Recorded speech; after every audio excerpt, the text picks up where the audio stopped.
Anda akan menyimak Klinik 945 yang dipersembahkan oleh Aredio 945 FM Purwakarta dan Dinas Kesehatan Kabupaten Purwakarta. Radio 945 FM Purwakarta, inspirasi keluarga. Di Klinik 945 seperti yang sudah Mika janjikan, kalau misalkan hari ini Klinik 945 bakal ditemenin sama Dr. Meisera Pramayanti dari Dinas Kesehatan Kabupaten Purwakarta. Sudah hadir dong. Selamat siang Ibu. Selamat siang. Sehat Ibu Dokter siang hari ini? Alhamdulillah ya, sehat ya. Sehat.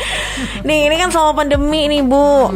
Apalagi kalau misalkan sama pandemi, entah itu pekerjaan, aktivitas itu pasti berbeda nih. Gimana nih rasanya Ibu? Ya ekstra ekstra sibuknya, kesibukannya 2 kali lipat lah gitu. Bisa dibilang gitu. Seperti itu. Apalagi Dinas Kesehatan itu tidak mengenal work from home ya? Nggak ada. Nggak ada ya? Sejak awal.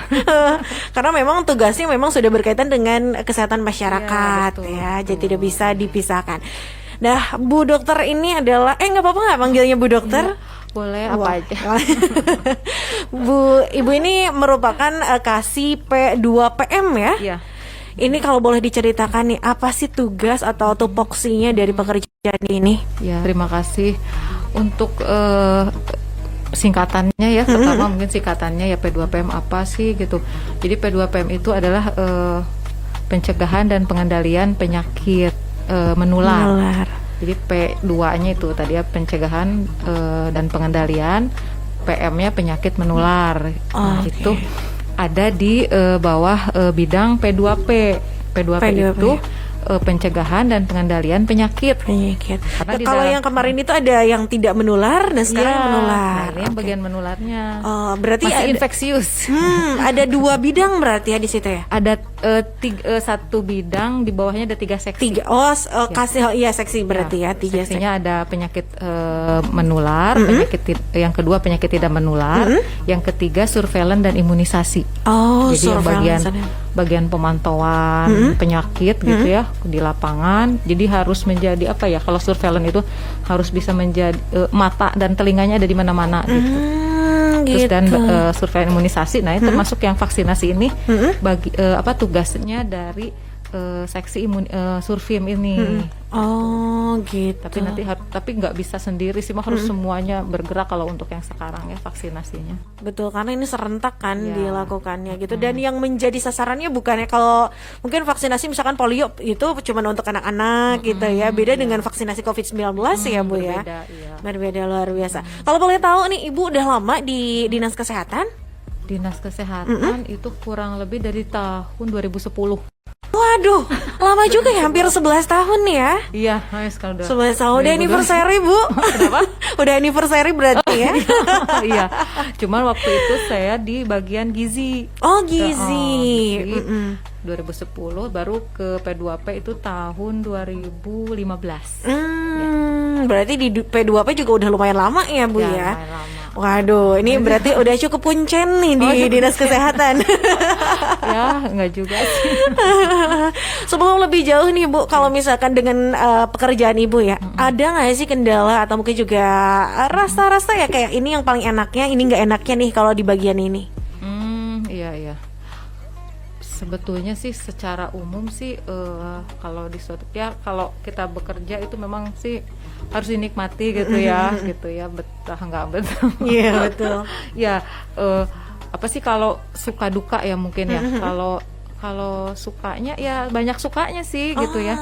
Kita bisa bekerja sama dengan bukan saja dengan puskesmas gitu kan ya sebagai kepanjangan dari tugas Dinkes. Betul. Tetapi kita bisa berkoordinasi dengan lintas sektor.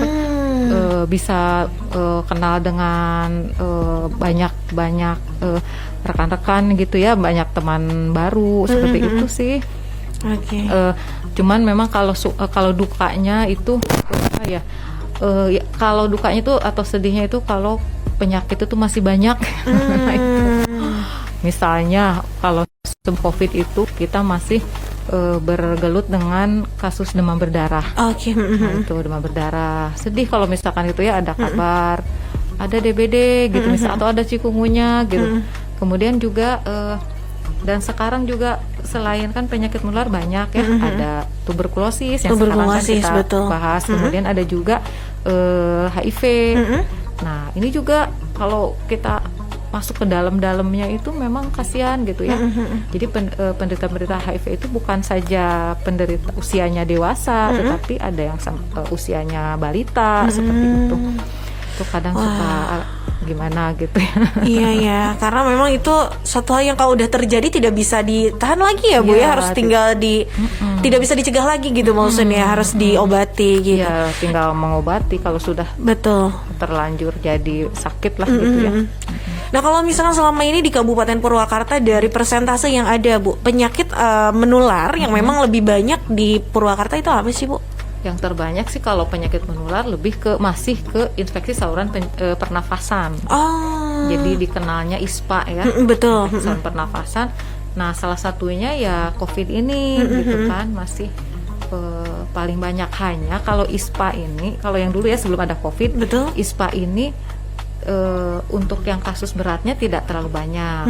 Itu dikenalnya dengan pneumonia kan? Oh iya, pneumonia ya, betul. Pneumonia ini salah satu gejalanya itu ada sesak nafas, kemudian ada demam, seperti itu. Cenderung lebih banyak anak-anak ya Bu ya? Anak-anak yang lebih program itu lebih disorotnya ke anak-anak karena memang anak-anak lebih rentan ya Bu? Resiko untuk kematiannya itu untuk kalau kena pneumonia itu kan lebih tinggi. Nah tetapi memang untuk waktu sebelum COVID ini ISPA ini yaitu mayoritasnya sih memang tidak sampai menimbulkan kematian. Banyaknya jadi batuk pilek seperti itu yang paling banyak ditularkan oleh virus ya, virus bisa influenza atau virus yang lainnya.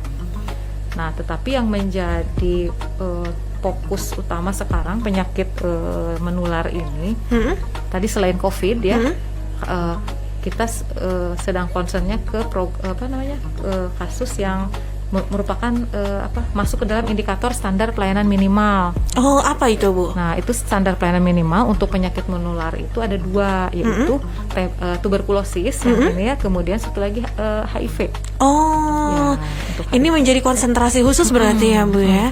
Kenapa tuh Bu? Karena untuk yang tuberkulosis salah satunya saat ini Indonesia itu adalah masuk ke dalam ranking 2 tuberkulosis terbanyak sedunia kan. Nah itu ya setelah India. Nah sebelumnya kita ranking ketiga setelah India, Cina, baru Indonesia. Nah sekarang ini malah Cina ini sudah berhasil ya, sudah berhasil minimal rankingnya nggak jadi ranking 2. Sekarang kita yang naik ke ranking ke rank 2 itu. Nah itu yang menjadi perhatian masuk komitmen global sehingga pemerintah itu ya mau nggak mau harus berupaya mengendalikan penyakit-penyakit ini gitu ya. Kemudian yang HIV juga sama ya. Untuk HIV sih memang kalau dilihat dari kasus bukan yang terbanyak Indonesia ini gitu ya. Tetapi kalau misalkan ini dibiarkan, ini justru akan ini bisa merusak generasi muda, generasi penerus. Betul. Ini yang karena sekarang juga untuk kasus-kasus HIV itu yaitu tadi ya bukan saja di kalangan populasi kunci, kan ada istilahnya populasi kunci.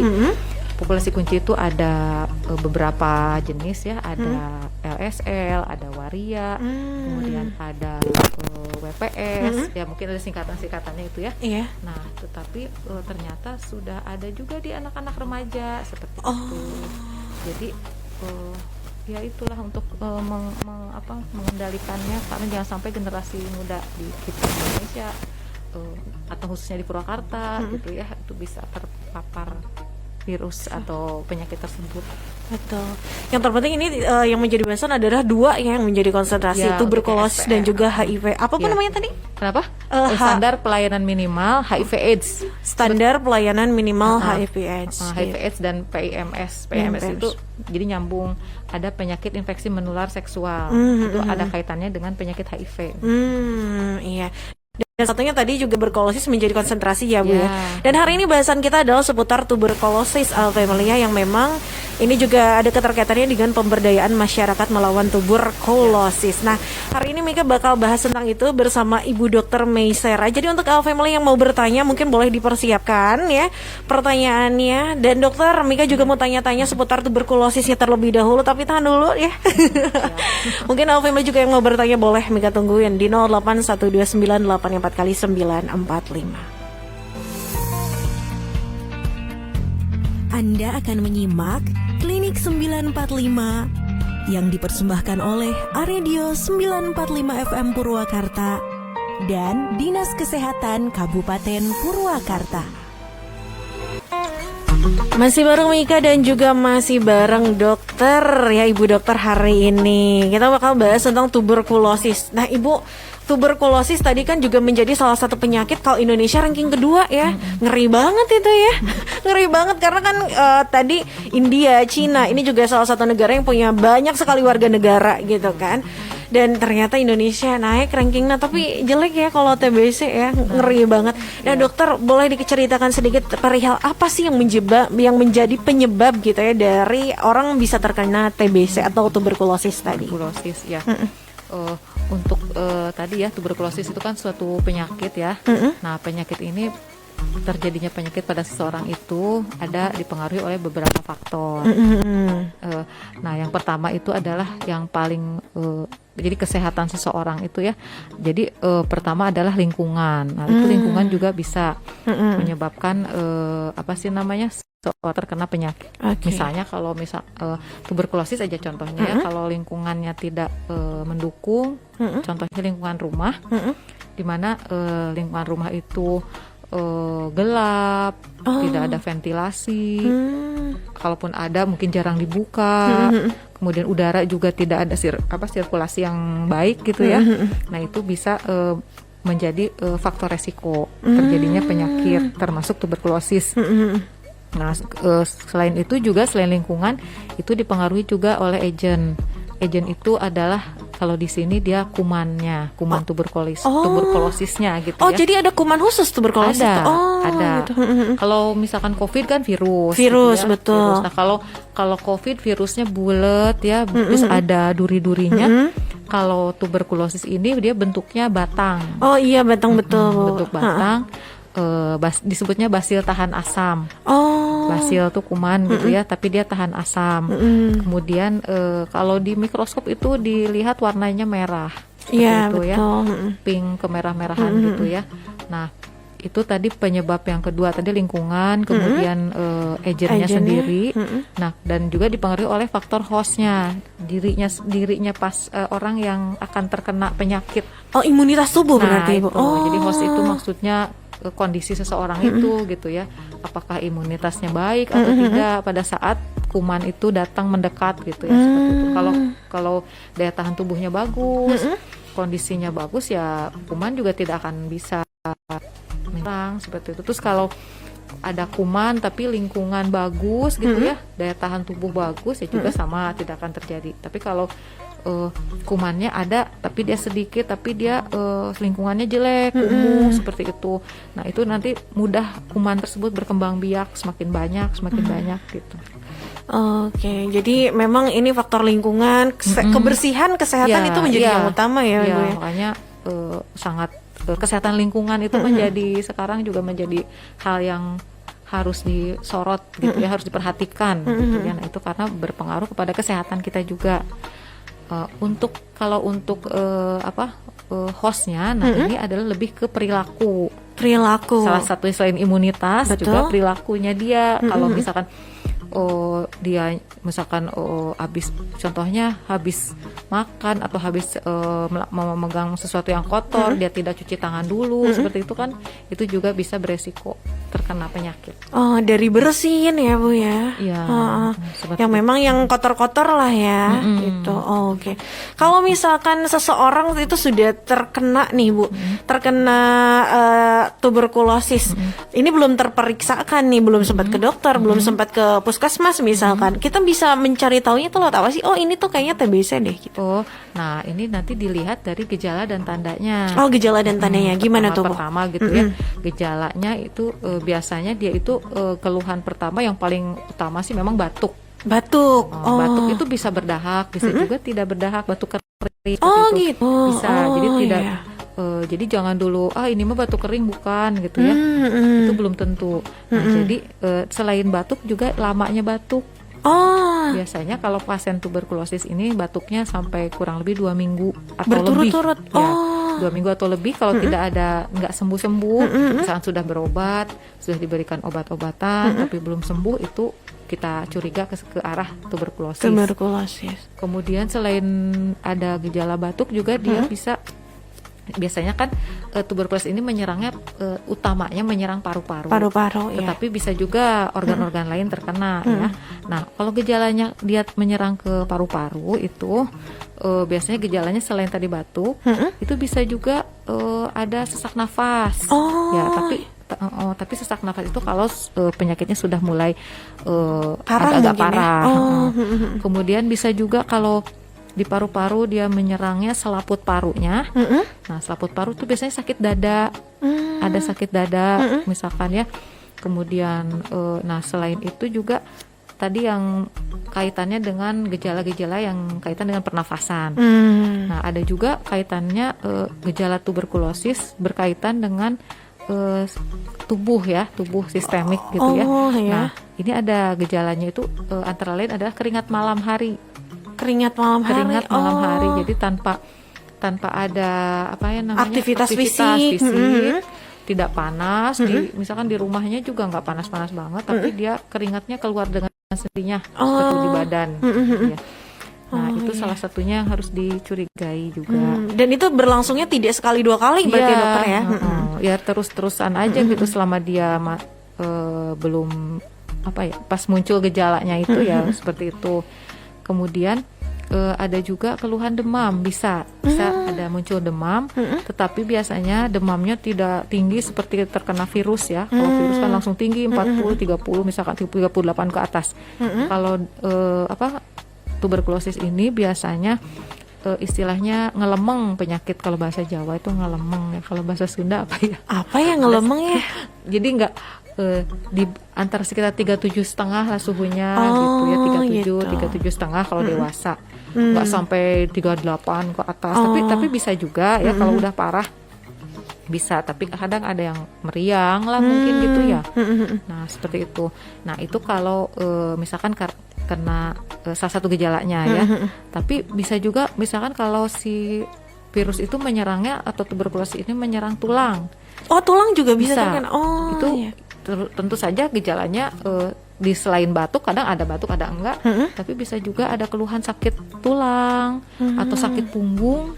Kalau misalkan penyakit kan ada spondilitis TB ya, jadi dia menyerang sumsum tulang belakang. Nah itu biasa keluhannya pegel punggung seperti itu. Terus ada juga TBC kulit. Ada TBC kulit. Seperti itu ya, mungkin ya sejenis koreng gitu ya, koreng. Dia sembuh-sembuh lama gitu ya, bisa juga itu. Patut dicurigai ya. Ya, banyak sekali organ-organ yang bisa terkena. TBC usus juga bisa. Ya, gitu. Kalau itu bagaimana tuh, Dok? Kalau TBC usus biasanya dia lebih ke gangguan pencernaan. Ada juga diare, ya gejala-gejala pencernaan yang muncul. Kemudian ada juga TBC otak. Disebutnya kalau kita dulu menser, meningitis serosa. Nah itu bisa parah lagi itu. Jadi itu misalkan pertamanya dia sakit tuberkulosis paru. Kalau nggak diobatin itu kan bisa menyebar. Salah satunya bisa ke otak. Khususnya itu kalau anak-anak ya. Sering terjadi anak-anak balita itu penurunan kesadaran, biasanya bayi gitu ya, ternyata itu meningitis menyerang selaput otak. Nah seperti itu. Gitu. Ternyata bahaya sekali ya. Mungkin si sebetulnya bakterinya itu menyebar kali ya, dokter ya. Iya, menyebar melalui pembuluh darah gitu ya. Makanya memang harus ditangani segera gitu ya. Dan itu bisa nggak sih, dokter, dengan misalkan kalau orang kita kan ada di daerah ya, orang daerah lebih kayak ini mah pakai obat ini aja jadi ramuan-ramuan, bisa. Kemungkinan bisa atau enggak sih? Setahu saya sih belum ada penelitian untuk tuberkulosis ini. Gitu. Jadi sekarang untuk TB ini kita ada obat khusus. namanya OAT, obat OAT. anti tuberkulosis. Iya. Nah itu saat ini sudah perkembangan obat ini sudah sangat Signifikan maju, gitu ya. ya, sudah sangat maju. Jadi bisa yang dulunya obatnya itu banyak, saat ini sudah mulai bisa di apa ya, kombinasi sehingga tidak terlalu banyak minum obatnya. Seperti bisa paling maksimal cuma 3 tablet.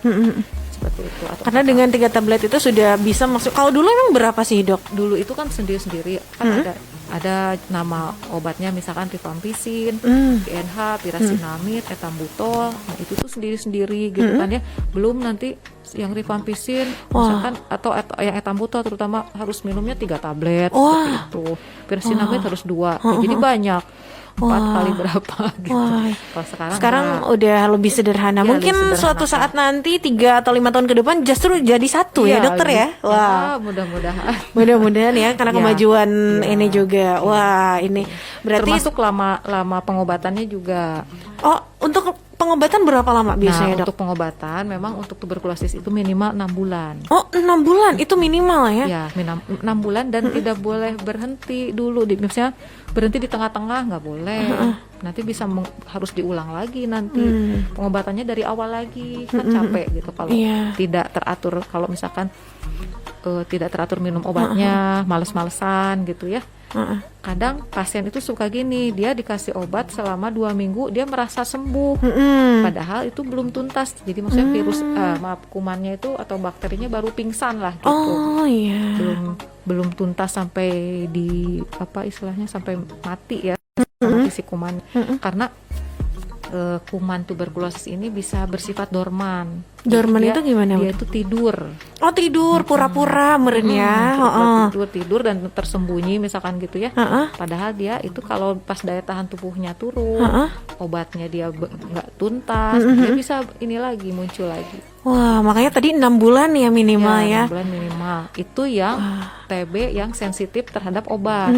Ada juga yang TB yang resisten. Resisten itu sudah kebal, nggak mempan dikasih obat yang biasa. Obat TB yang biasa kita kasih, dia ada yang seperti itu, Mbak. Oh iya. Nah, kalau yang nggak mempan itu pengobatannya itu minimal 11 bulan. Oh, hampir 1 tahun berarti 1 ya. tahun sampai 24 bulan. Wah, ternyata saking ini ya bahayanya, makanya menjadi salah satu penyakit yang memang memiliki sumbangsi yang besar terhadap kematian ya, makanya gitu. Betul. Karena memang tadi mungkin juga kalau kita bayangin juga dari obat gitu kan, itu juga udah mahal banget berarti ya. Apalagi 6 bulan sampai 11 bulan. Nah, tetapi alhamdulillah untuk obat-obatan sejak dulu kan memang disupport atau disubsidi oleh pemerintah. Oke. Ya, dari pemerintah pusat. Jadi alhamdulillah kalau ada yang mau berobat TB di puskesmas, di rumah sakit juga, di rumah sakit swasta sekarang kita sudah drop obat-obat yang dari dinas kesehatan. Oh gitu. Jadi bisa gratis untuk obatnya, nggak usah beli obat gitu. Bahkan di puskesmas juga ya. Puskesmas juga bisa. Wah, gratis. ini berarti memudahkan ya. Ya, memudahkan. Terus pemeriksaan untuk TB digunakan sputum atau sediaan dahak. Sediaan dahak karena apa sih dengan dahak itu lebih mewakili gitu, lebih apa namanya istilah gold standar ya, baku emasnya gitu, jadi bisa ditemukan. Apakah dia menderita atau tidak gitu ya? Dideteksinya ya gitu. Terus itu juga gratis. Apa pemeriksaan sputum BTA itu di puskesmas. Dan juga ada sekarang ada alat canggih juga yang ada di 3 puskesmas dan di 1 rumah sakit, yaitu namanya tes cepat molekuler. Itu juga bisa mendeteksi kuman, ada kuman TB atau tidak di dalam dahak ya sama ya. Terus juga ini apa namanya dia itu apa namanya bisa melihat apakah si kuman itu kebal terhadap obat atau tidak. Sudah secanggih itu bahkan ya. Bisa dilihat seperti itu. Gitu. Kalau untuk TBC-nya sendiri nih, atau TB-nya itu sendiri, ini biasanya menyerang dari usia berapa sampai berapa sih, Dok? Nah, itu tidak pandang usia, Mbak. Wah, gitu. Nggak pandang usia. Bisa ada yang bayi baru lahir, baru ibunya misalkan TB. Nah, itu bisa langsung terkena. Ya. Jadi turunan ya jatuhnya? Tidak turunan sih karena kontak erat. Mungkin menularkan berarti ya. Menularkan kan melalui udara kan, melalui udara. Jadi ya kalau sehari-hari dengan penderita, insya Allah kemungkinan menular. Kemungkinan gitu ya. Ya. Jadi kalau pasien TB itu dalam setahun, kalau dia tidak diobati, itu bisa menularkan kepada 15 orang. Wah. Apalagi kontaknya erat ya, misalkan di keluarga gitu ya. Tanpa pengobatan dan lain-lain misalkan. Ternyata sebanyak ya 15 orang. 15 dalam 1 tahun. Nah, ini terkait dengan pemberdayaan masyarakat melawan tuberkulosis. Nah, emang sepenting apa sih peran masyarakat, dokter, untuk melawan tuberkulosis? Itu penting sekali, Mbak. Jadi di Purwakarta itu untuk perkiraan kasus TB itu ada sekitar 2.890 kasus, jiwa ya, perkiraan itu ya. Kalau misalkan ada sekian, nanti yang ditularkannya berapa kan? Betul, kalau kali 15 aja ya. Gitu. Kemudian juga kalau terduga TB itu kurang lebih, baru terduga ya, kurang lebih 9.000 orang, 9.000 lebih gitu ya. Nah, dan kita saat ini, apalagi kondisi pandemi, memang selama ini memang petugas kesehatan memang berupaya terus ya untuk melaksanakan dari mulai pencegahan, preventif gitu ya, promotif, mempromosikan seperti ini ya, promosi gitu, dan kuratif, pengobatan. Itu kita lakukan terus menerus.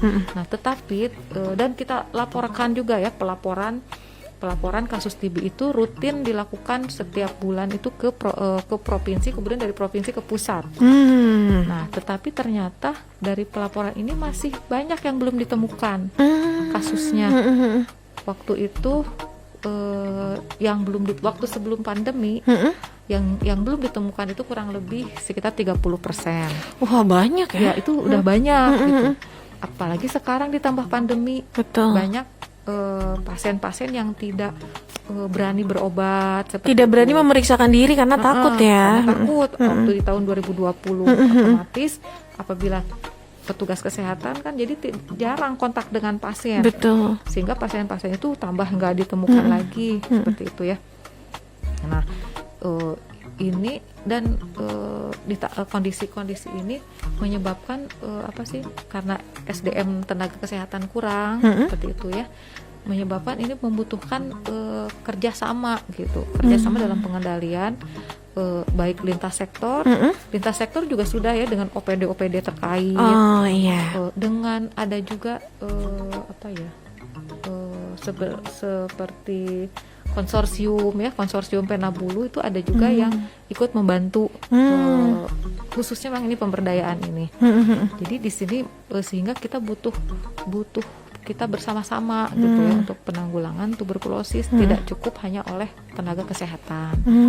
Makanya melibatkan masyarakat. Nah, masyarakat saat ini yang kita libatkan itu yang mau ikut bergabung dengan puskesmas, dengan dinkes, yaitu adalah kader. Kadernya. Ya, yang mau menjadi kader. Nah, sekarang itu kita ada perekrutan kader khusus TB ya, untuk khusus TB. Ada. Nah, hanya kemarin itu baru kurang lebih ada 3 dari sekian banyak yang dilatih, itu baru sekitar 32 orang se-Kabupaten Purwakarta. Nah, ini dibina oleh tadi konsorsium Penabulu. Jadi mereka tugasnya itu adalah melakukan seperti kegiatan COVID. Nah, di TB juga ada kegiatannya investigasi kontak. Itu sebenarnya sama dengan tracing. Jadi kalau nanti kader-kader tersebut bekerja sama dengan petugas puskesmas. Misalkan ini di sini ada pasien tuberkulosis. Nah, nanti akan dilacak gitu. Kalau pasiennya tidak berobat atau pertama berobat, kemudian dia drop out, harusnya dia ke puskesmas lagi di bulan kedua, tapi pas bulan kedua tidak mengambil obat, nanti akan dilakukan tracing oleh kader TB. Nah, nanti kalau misalkan sudah sampai di rumah pasien, nanti petugas atau kader ini akan melakukan tracing kepada kurang lebih 10-15 orang anggota keluarganya. Jadi anggota keluarga terlebih dahulu ya. Anggota keluarga untuk dilakukan pemeriksaan sputum BTA, sputum nanti akan diperiksa oleh TCM dengan alat TCM tadi. Iya betul. Ya. Oh gitu. Jadi ada kader-kader yang memang itu tugasnya untuk bantu lah ya, Mbak. Bantu tenaga kesehatan. Karena apalagi saat ini ya, setiap hari kegiatannya kan vaksinasi. Jadi butuh sekali dukungan dari masyarakat, bantuan dari masyarakat. Salah satunya tadi dengan adanya kaderisasi ya. Kalau misalkan kaderisasi itu sendiri biasanya dibuka berapa lama sih? Per bulan kah atau 1 tahun sekali mungkin? Dibukanya sebetulnya sih tidak ada dibuka per periode gitu ya. Sebetulnya setiap saat juga bisa untuk menjadi kader. Hanya memang kader ini sifatnya memang sukarela. Sukarelawan. Kalaupun ada itu tidak selalu ada ya untuk misalkan dari sisi kompensasi itu tidak selalu ada. Jadi saat ini kader-kader yang ada itu memang karena sukarela itu ya, ada kemauan keinginan untuk kegiatan sosial seperti itu. Volunteer lah ya Bu ya. Volunteer, gitu. Wah, tapi alhamdulillah ya sudah ada 32 orang ya. Alhamdulillah. 32 orang nanti bertambah lagi. Betul. Tapi kalau bicara soal kriteria nih, kalau misalkan mau menjadi kaderisasi, mungkin Al Family di sini ada yang mau menjadi kader ya, yang mau membantu gitu meringankan beban kerja. Iya. Sebetulnya tidak ada kriteria khusus. Yang penting yang bersangkutan itu punya waktu. Mau bekerja keras gitu ya, bareng-bareng dengan rekan-rekan kita di puskesmas, tidak pantang menyerah seperti itu, karena memang tidak mudah ya untuk pendekatan kepada pasien-pasien, kepada masyarakat, juga termasuk untuk HIV juga kita punya kader-kader. Ada. Ya. Berarti itu terpisah dengan TB. Terpisah. Tapi boleh juga kalau dia ada juga yang dia pegang kader TB, dia juga sebagai kader HIV. Gitu. Ada juga. Ada. Untuk HIV memang lebih tantangannya itu lebih ini lagi ya. Dan saat ini kita untuk kader-kader ini kita juga rekrut dari, kalau HIV ya direkrut dari populasi kunci. Jadi lebih masuk lah gitu ya kepada sasaran. Gitu, biar kita enak ya Bu ya kalau kayak gitu ya. Gitu. Wah, luar biasa ya, soalnya TB juga ternyata memiliki ini ya. Ya tadi yang kedua loh Dok, pusing deh. Harus. Iya, makanya harus ada keterlibatan dari masyarakat gitu, minimal untuk pencegahan. Nah, mungkin ada pesan dan trik atau tips dari Ibu Dokter mungkin agar masyarakat kita terutama bisa mencegah TB ini tadi. Ya, memang pertama memang pencegahan itu yang paling utama. Betul. Jangan sampai kita terkena penyakit ini ya, termasuk salah satunya tuberkulosis. Lebih ke PHBS sih sebetulnya ya, PHBS, hidup bersih dan sehat. Betul. Baik dari untuk dari diri sendiri ya, termasuk salah satu perilaku seperti itu ya. Di rumah di rumah termasuk juga kebiasaan merokok seperti itu. Nah, itu juga mendukung munculnya penyakit-penyakit pernafasan termasuk tuberkulosis. Nah, kemudian lingkungan juga sama gitu ya. Jangan sampai rumah dibiarkan tertutup seperti itu, tidak masuk cahaya matahari, karena cahaya matahari inilah yang bisa nanti mematikan ya, mematikan bakteri ya, kuman-kuman yang ada gitu ya. Kemudian menjaga daya tahan tubuh. Jangan terutama pola makan harus teratur seperti itu, menjaga kesehatan. Mungkin itu. Nah, kalau untuk tuberkulosis sih memang ada vaksinasi, tetapi vaksinasi itu hanya dilakukan 1 kali pada saat kita bayi ya, usia di bawah 2 bulan, maksimal tuh 2 bulan. Wah, berarti itu saking harus menjaganya ya, karena kemungkinan ada untuk anak-anak bahkan bayi gitu ya. Wah, gitu. Jadi ada vaksinasi yang khusus di ini ya. Ada. Itu di puskesmas berarti Bu? Apa? Ya, di puskesmas. Kadang juga ada juga dinas sudah bekerja sama dengan rumah sakit dan klinik juga. Oh gitu. Jadi pas lahir dia bisa itu. Bisa, nanti tinggal minta aja. Menanyakan aja ke petugas kesehatannya, nanti akan dibantu untuk vaksinasi atau imunisasi BCG ya namanya, imunisasi BCG ya. Oh, oke. Ini untuk khusus TB ya, All Family ya. Wah, ini jadi merasa tercerahkan dokter perihal tuberkulosis ya. Yang terpenting adalah pencegahan karena lebih baik mencegah daripada mengobati ya dok ya. Susah banget. Tapi tidak terasa dokter, sekarang kita sudah ada di jam 14.53. Sebentar lagi kita jam 3 itu artinya juga kita harus pamit. Tapi terima kasih dokter. sama-sama. Hari ini sudah berbagi, sudah ngobrol-ngobrol ya hari ini. Mudah-mudahan nanti bisa mampir lagi dokter ya. Boleh dadah-dadah dulu ke kamera. Dan buat All Family juga terima kasih yang sudah menemani di jam 12 sampai dengan jam 3 sore hari ini. Pokoknya Ibu dokter terima kasih dan juga salam untuk teman-teman ya, teman-teman.